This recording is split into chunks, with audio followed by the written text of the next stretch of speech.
I was sitting at home and I finally came across a pot that I was looking for to transfer Eleanor in. I didn't want to go get it because I know how I am when it comes to Home Depot.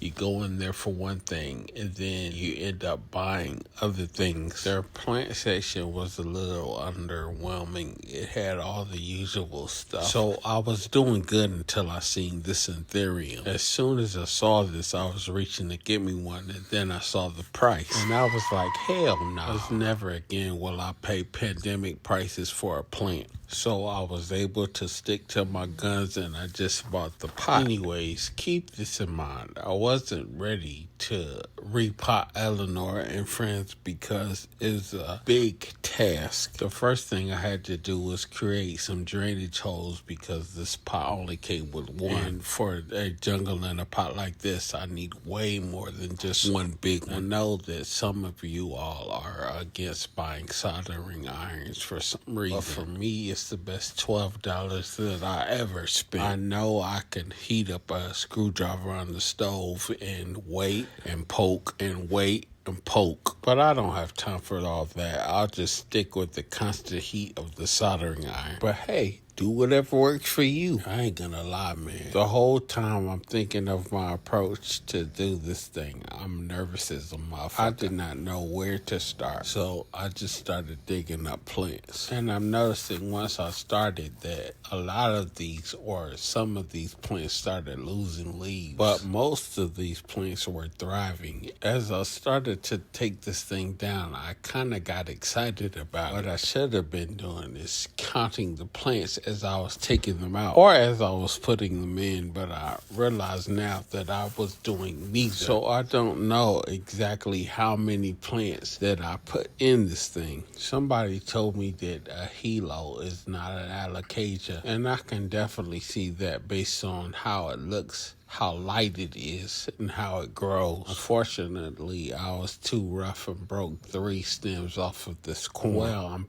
replanting the corn anyways because if it's a caladium, it should give me leaves again. I had a few other casualties, but that really doesn't matter because Eleanor is the star of the show here. And if I can pull her out and repot her successfully, then we are definitely in business. Now, I will say when I pulled her out, I heard her snap in 3 places. And I was worried. But I noticed that all 3 stems of hers had roots on them. So there wasn't going to be a need for me to propagate any. And I was happy about that. As far as I could tell, the repotting was a full go. And I kind of had in my mind how I wanted to do it. Now, when I had her out of the pot like this, I could see how much she has really grown. I want her to grow vertically. I don't want all that horizontal mess like I see a lot of monstera. So I have no problem cutting off a stem or a leaf that grows too much wider than the pot is, because like I said, I want her to grow vertically so I can save space. Once I got everything out of the pot, I started to get a little discouraged because it looked like a foliage or a plant graveyard. But I started to clean up the soil, get the roots out and whatnot, because I did plan on reusing. And I wanted to tidy up the space a little bit before I brought the new pot in because I hate clutter. Now it was time for the fun to start. Like I said, I wanted to reuse the soil, so that was the first thing that went into the pot. Then as a filler, I used dried up gardening soil, which is basically dirt, bark, and compost. It doesn't have any of those chemical fertilizers in it. I say dried up because I bought it a couple of months ago, left the bag open and put it in a dry space so the bag can dry out. I did that to reduce gnats because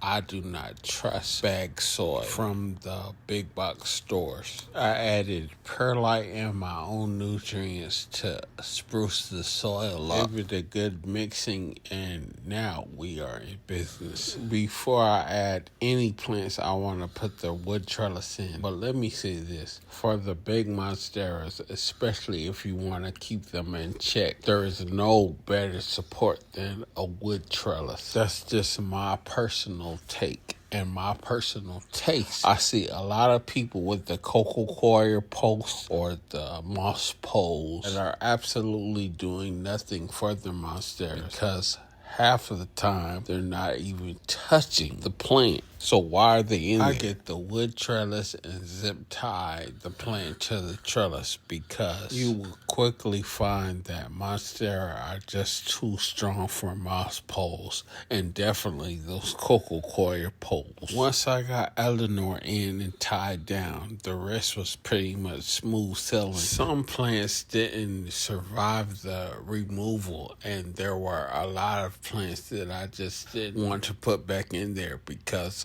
I'm going to replace them with other plants. And I can't wait for that because my prop box is already teeming with plants that are ready to go in this pot. If you stuck around to the end of this video, thank you, and I will keep you posted.